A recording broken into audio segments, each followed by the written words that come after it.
Bishop Fellay is the current Superior General of the Society of St. Pius X. In addition to overseeing the work of the Society over 6 continents and directly working with the authorities in Rome, he is one of the 3 auxiliary bishops of the Society who travel around the world to administer the sacraments of holy orders and confirmation. Bishop Fellay was welcomed for confirmations this spring to St. Mary's, Kansas, one of many growing centers for traditional Catholic families in the United States. During his sermon at confirmations, His Excellency preached on the importance of the gifts of the Holy Ghost and how each gift works to strengthen the soul.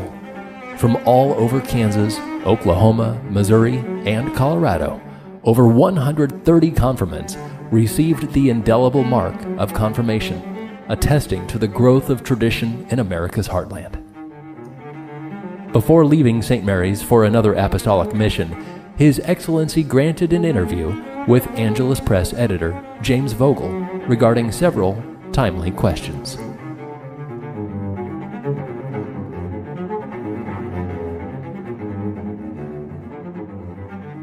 Your Excellency, thank you very much for taking the time out of your very busy schedule to meet with us. If you don't mind, we have a few questions that have been in the news recently that we hope you might shed some light on. With pleasure. The latest news from Rome, first of all, regarding the Society concerns provisions for our marriages. What does that mean for the Society, and how will it affect us practically?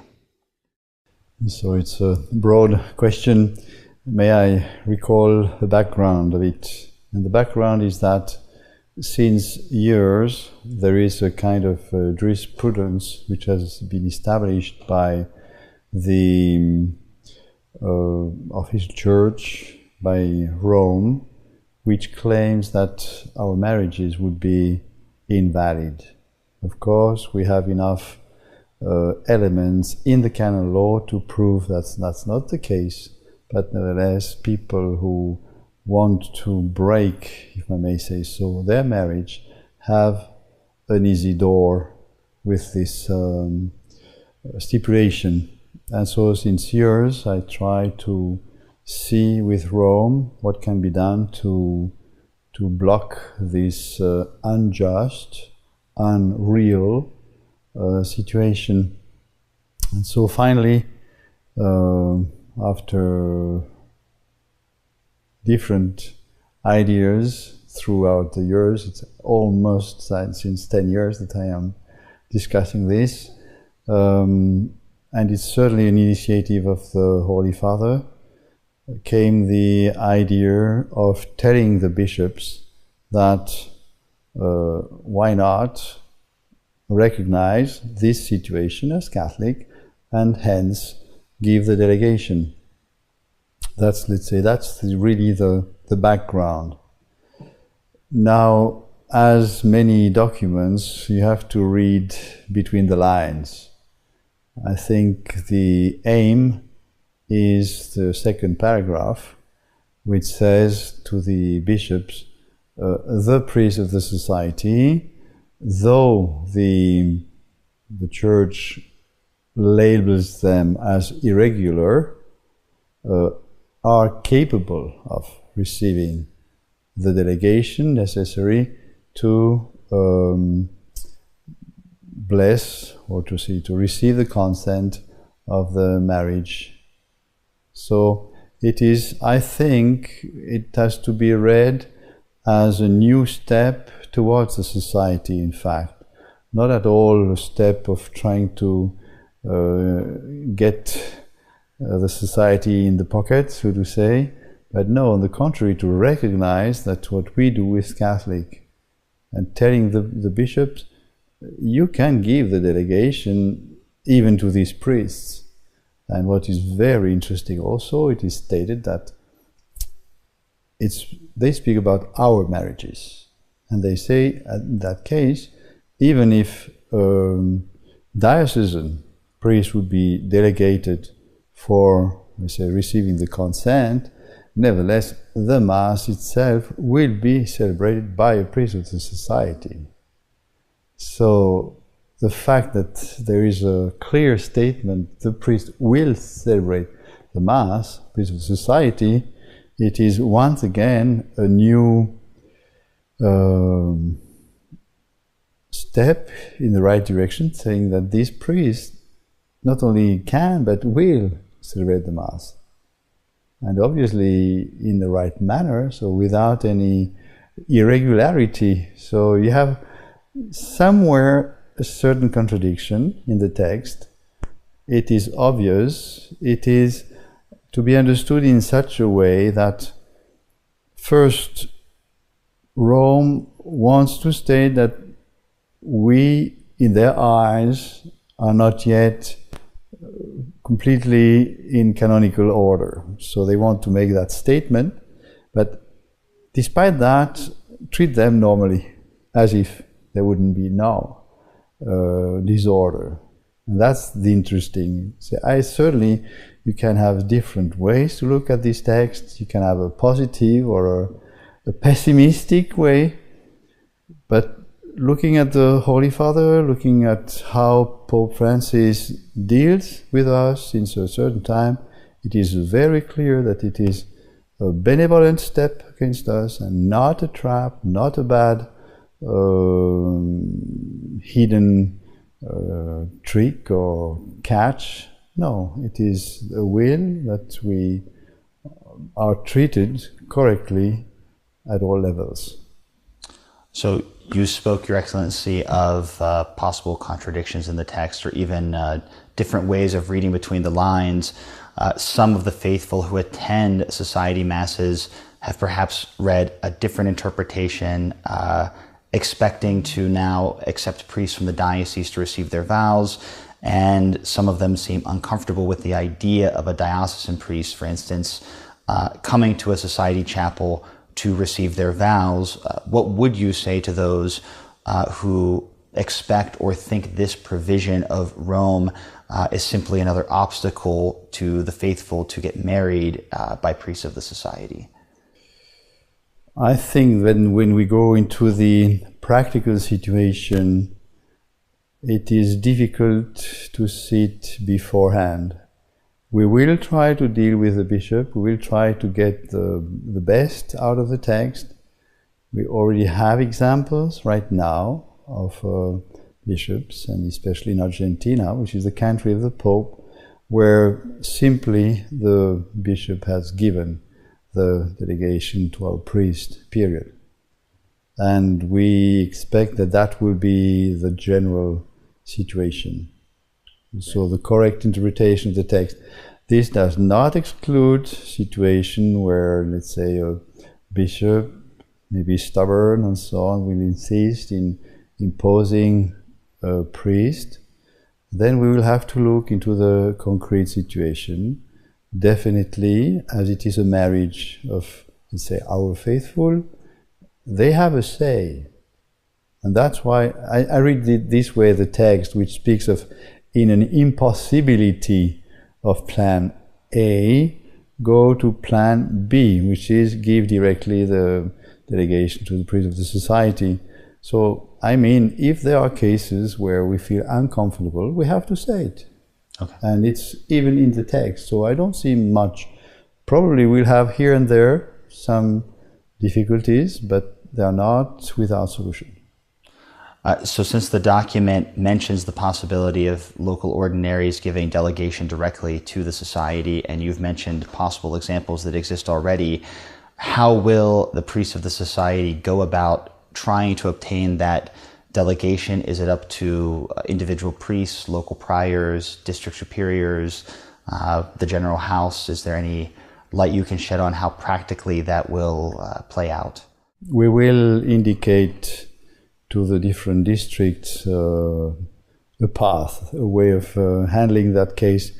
You may have different situations.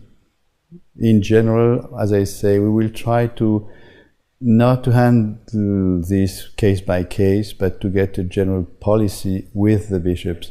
And this would mean that there would be a contact with the superior of the district.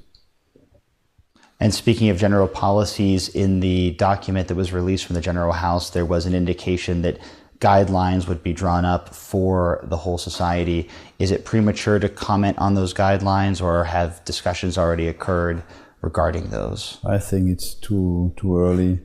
We have also to see how this text from Rome will be received locally, and we don't yet have, or I may say, all the answers. But you can easily imagine that with such a text, most of the bishops don't bother, as it is an opening towards us, and they will just grant it. How would we deal with the question of marriage in places where, for instance, the bishops don't want to collaborate? Is there a risk of having certain countries or dioceses where bishops grant delegation and others don't? Strictly speaking, we could expect that. It's possible. Let's say that bishops would go against the disposition of the Pope. We know that. And I don't fear that, because we come back to the present situation, foreseen by the canon law, which says that if there is a grave, in Latin, grave incommodum, so problem, difficulty, the two future can proceed, and they must have for that situation witnesses. And if a priest is available, they take in the priest. So in the event a local bishop would be opposed, is there some recourse to Rome to protect us, or is that not the case? I would say it's not necessary, but we probably will look into the question, and we may speak with Rome about it. Would it be just to establish in such cases another policy, if I may say? When I spoke to the Pope about this present situation of bishops refusing, he said, "But I can give it." It was really interesting that, let's say, as an ultimate recourse, we know that, let's say, on the side of the Pope, there is a readiness. And this may seem like a practical question in light of the recent document, but where will these marriages from here on be registered? Will they be simply in the priories and chapels of the society, or in the local diocesan parishes, or somewhere else? If we follow, let's say, the indication of the text itself, I think that the correct interpretation would be that we continue our registration and we send the notification to the diocese. And also, from the perspective of those who wish to be married, do you anticipate a kind of test for, let's say, the future husband and wife that we have prepared for marriage? Would it not be strange for a priest who had no role in the training of the spouses to witness their vows and even have no idea whether they're properly prepared? Once again, I think the text foresees that we prepare, we make the tests, and the local priest is only there for the ceremony, like putting the stamp on a reality, which is all ours. And you answered this a bit earlier, but perhaps you could expound on it. You seem to interpret this as a step towards either regularization or at least of goodwill from Rome, rather than interpreting these gestures as a kind of trap to keep us from doing the work that we've already been doing. Can you comment any further on that dichotomy? Yes, no problem. I think that this is not the first step which goes in that direction. I said that I'm discussing about 10 years already about this question. I speak about other problems which I may say would request an intervention of Rome, of the highest authority, about acts, let's say Catholic acts, which we establish and that would be recognized by Rome. And I see that this is happening at diverse levels. And the more we go, the more intense this is the common practice, which means that even though there are certain claims about us being irregular, the more and more we are treated as if things would be just normal.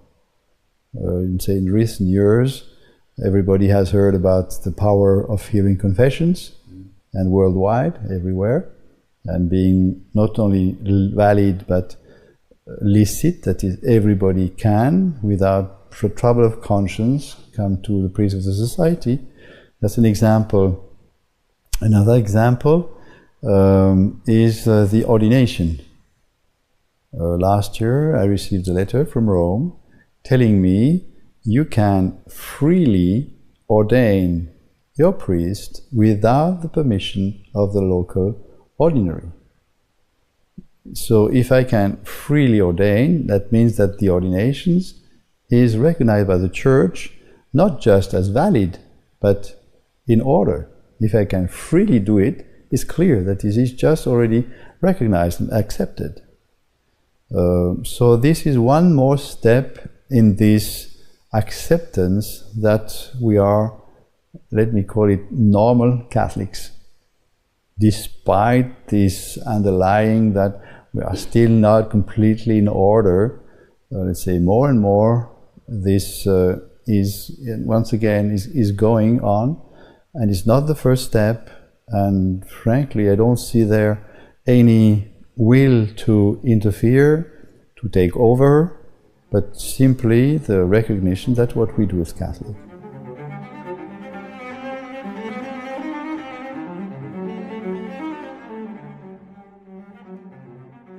To switch topics a little bit, though I suppose it's indirectly related, there's a little more than a year until the next general chapter of the Society. Can you say anything about what preparations are underway and what that means for the Society, or is it perhaps too early? No, I don't think it's too early. We can really talk about it. This chapter is the one which will happen provided everything go or are still the way they are now. So in any case, even if we were recognized before, which would imply a general chapter according to, let's say, our internal policies, so if it happens before or at that time, in any case, it is the occasion for us to look into our faithfulness to our statutes, how accurate we accomplish them, what are the failures, what are the points we need improvement, what are the new questions, new problems. And I guess that with this new possible recognition by Rome, this will, when it happens, raise quite a number of new questions, of new situations. And we certainly do already now reflect about them, but we'll have to put them in, so to say, as guidelines, as policies for the whole society. So in any case, I think it will be an important chapter. And we are preparing, definitely. 1 year is not too long before to prepare it. And perhaps speaking even more generally, can you say how and where the Society is growing most around the world? Are there places in particular that perhaps strike you as unique or impressive? What I see as a general, we have a more or less constant growth. Not too spectacular. Here and then a group that would just join us as a group, but that's really rare. It's more or less individuals who come, who join, or one family here or there. But this is universal. In all the countries where we are settled, in all the 5 continents, you find that some places no greater or more intense growth, and countries like the United States, some places in Africa have that, yes, but there are variations from one country to the other. So I cannot say this is for sure for 10 years. You have really one which is sometimes more increasing than another, and the whole society is still growing.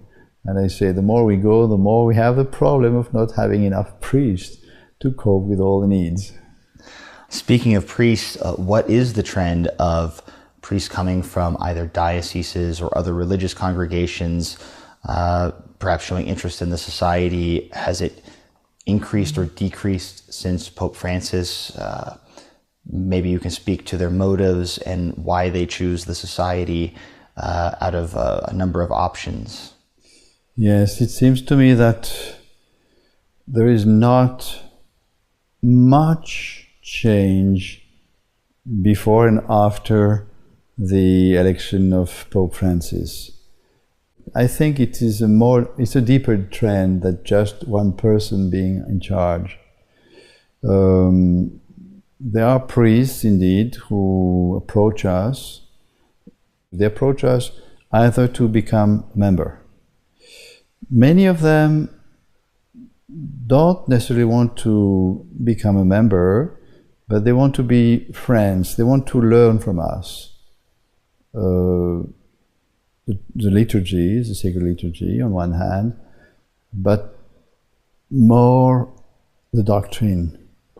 Once I was in front of a group of priest friends in Italy, it was about 2 years ago, and I asked them, well, they were about 30, and I asked them, what do you expect from us? And I was almost certain that they would say, well, teach us how to say the Mass. That was not the answer. The answer is the doctrine. That's what they expect. And it's deeper, of course. Without doctrine which explains the Mass is beautiful and so on, but what makes it solid is the doctrine which is expressed, which is coming out of the Mass. And if you have a good and solid knowledge of this theology, it makes the liturgy even more necessary, I may say. And so that's what you see a little bit everywhere. You say priests approach us, but not just for the Mass, for much more. They want to learn tradition. Many of them, when they discover the Mass, they are frustrated. They feel cheated. They say, these are treasures, they are our treasures, and they were hidden from us. But say they don't remember that level of frustration. They really enjoy deeply the tradition, and they want to live out of it. Your Excellency, speaking of another more universal question, Amoris Laetitia has generated a tremendous amount of confusion and controversy since it was released last year. On the one hand, one could say it's encouraging to see some wake up to the crisis in the Church. On the other hand, the pastoral results of that document are clearly devastating. There are even some who claim the society has been too soft in their critique of Amoris Laetitia. What are your thoughts about this document and the controversy it's engendered? At the time I wrote to Pope Francis, and we prepared a text to, so to say, to wake up the cardinals, a letter from our 3 bishops. But I will not say unfortunately, that would not be the right word, but 4 cardinals took the initiative just before we were about to send the letter. That's why, let's say, there was not much noise about it, because it was already done. And so our letter is just remained in the drawer. In fact, we are certainly doing all what we can with those who raise their voice. I think it is important that people notice that we are no longer the only ones who complain, who denounce, who attack. poor situations which are, let's say, harming the souls. And it could be one of the reasons why here and there I would not talk immediately, letting their voice appear and not mixing mine with theirs, because usually when we do that, they are disqualified, because this tendency of disqualifying us in the modern church is still very present. And so rather making here their voice, let's say for the whole church, is probably better. And everybody anyway knows what we think and our positions. It has not changed, and I may say everybody knows that. So while and as long as there are voices in the church who talk in the right direction, to say that one day or another I would have spoken softly or softer does not change anything in the big picture, in the big fight, which is still there. That's very, very clear. And it does absolutely not mean that we would, by politics, in order not to, I don't know, jeopardize a possible agreement, which word is not correct, but canonical recognition, that we would lower our voice. That's simply not true. If someone would just be careful and look at all what I write and say and speak and talk, they would say that, no, I just continue, we are still the same, and I insist in Rome to say we are like this and we're not going to change. We may be a little bit less, how do you say that, controversial, attacking the persons, but our reason would not be just a personal gain. What we look for is what is the most efficient to have, so to say, a benefice for the whole church. Sometimes you gain more by giving a simple argument in simplicity rather than by barking the argument. So you have to look at the cases. We're still in fight, we know that, and this is definitely not over. Well, we are like that. And it's not just for the pleasure of fighting, but we belong to the militant church. Perhaps in conclusion, a simpler question. You're here in St. Mary's, Kansas for confirmations. St. Mary's is obviously the Society's largest parish and school in America. Do you have any impressions or thoughts you might share on St. Mary's? I admire the work of the Divine Providence in this place, which was sanctified just long before us by the Jesuit. It was the scholasticate of the Jesuit in the church, which is no longer there, it was burned. We know that over 1,000 priests have been ordained. So it's not only a very holy place, but a priestly place. And as the first scope of the society is the priesthood, it's a good reminder. And I may say, certainly we are harvesting. We are not, so we try to seed, but we are more harvesting from the work of previous good workers in the field of the Lord. And yes, we certainly admire and thank God for these beautiful fruits of the traditional attitude, I may say, which was everywhere before. Well, thank you very much for your time, Your Excellency. We're much obliged.